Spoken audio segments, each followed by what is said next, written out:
Apa kabar hari ini? Baik. Oke, puji Tuhan kalau semua pada baik-baik ya.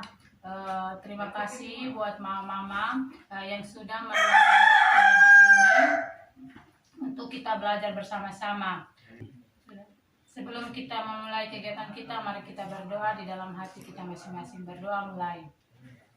Oke, mama-mama, kemarin kita sudah belajar modul pertama mengenai pemanfaatan bantuan sosial untuk pemenuhan gizi pada ibu hamil dan anak usia dini. Apakah mama masih ingat? Masih, Ibu.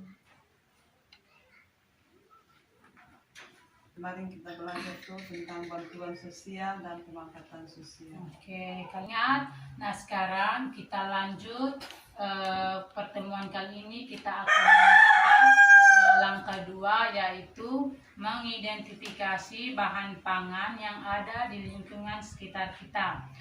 Kira-kira bahan pangan apa saja yang ada di lingkungan sekitar kita yang mama ketahui?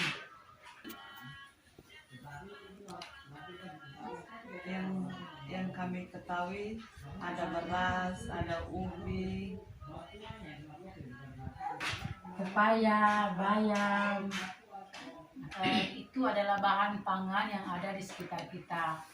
Nah, mama, itu semua termasuk bahan pangan yang mengandung yang pertama karbohidrat atau makanan pokok. Contohnya tadi seperti beras, jagung. Ini merupakan sebagai sumber utama energi atau kekuatan bagi tubuh kita ya. Terus yang kedua lauk pauk atau sumber protein. Protein itu disebut sebagai saat pembangunan, yaitu membangun seluruh jaringan tubuh, termasuk memperbaiki sel-sel yang ada yang rusak di dalam tubuh kita. Yang ketiga sayur dan buah atau vitamin dan mineral, merupakan sumber vitamin dan mineral yang dibutuhkan oleh tubuh kita. Mama, saya akan membagikan 3 kelompok. Mama, saya akan membagi dalam 3 kelompok. Kelompok yang pertama adalah kelompok makanan pokok, yang kedua kelompok lauk pauk, dan yang ketiga kelompok sayur dan buah-buahan. Nah, tugas mama harus tahu atau mengenal sumber bahan makanan apa saja yang ada di sekitar kita. Nanti mama hasil diskusinya mama tulis di kertas ya. Ya, Ibu. Ibu. Mama sudah kok? Sudah, Ibu. Oke, kalau sudah ini makanan pokok tempel di sini. Oke, ini makanan pokok. Terus lauk pauk.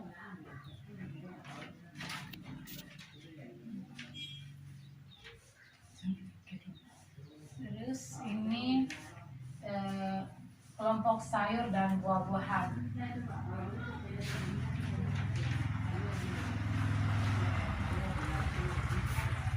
Oke, terima kasih mama yang sudah mendiskusikan hasil kelompoknya, dan mungkin mama masih ada yang mau menambahkan di kelompok makanan, kelompok lauk pauk, dan kelompok sayur dan buah-buahan. Oke, ini mama kelompok makanan pokok yang pertama beras, jagung, ubi kayu, ubi ungu, sagu, kentang. Terus kelompok lauk pauk ada daging ayam, daging sapi, telur, hati sapi, ikan, tahu, dan tempe. Terus di kelompok sayur dan buah-buahan di sini ada sayur bayam, sayur kangkung, sayur kelor, dan buah-buahan ada jeruk, mangga, pepaya, pisang, nanas, dan semangka. Mungkin mama di kelompok lauk pauk dan kelompok sayur dan buah-buahan mungkin masih ada yang mama dong belum sebut. Mungkin dari saya di kelompok sayur dan buah-buahan di Ibu masih kurang satu, sayur brokoli yang kurang itu. Brokoli ya. Oke, brokoli. Terus mungkin masih ada. Oke, berarti tidak ada lagi ya mama-mama. Sudah pas ya? Iya, Ibu. Oke.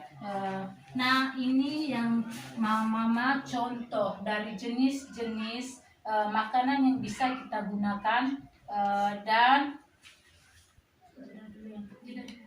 ini yang mama-mama contoh dari jenis-jenis makanan yang nah ini yang mama contoh jenis-jenis makanan yang bisa kita gunakan dan kita bisa dapatkan dari sekitar lingkungan kita. Dan begitu juga buah-buahan.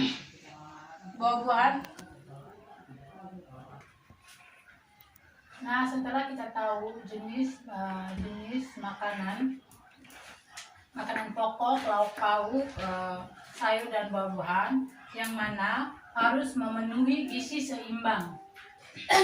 Gizi seimbang seperti yang ada di dalam piring. Ini tadi piring makanan gizi seimbang. Oke, mama sampai di sini bisa mengerti? Bisa. Oke, kalau bisa mengerti kita lanjut ya. Di sini ada 10 pesan gizi seimbang.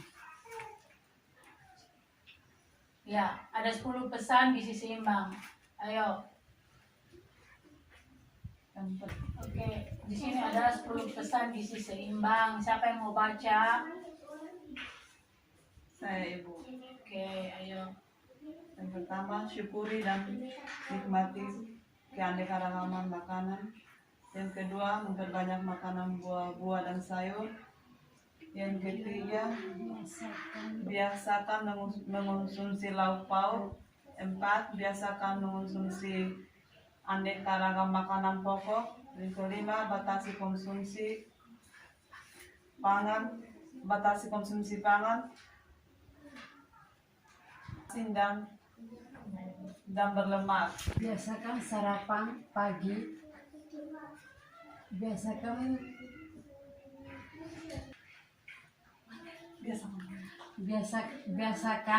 sarapan pagi. Biasakan minum air putih yang cukup. 8, lakukan aktivitas fisik yang cukup dan bertambah berat badan dia. Biasakan membaca. Biasakan makanan label pada kemasan. Biasakan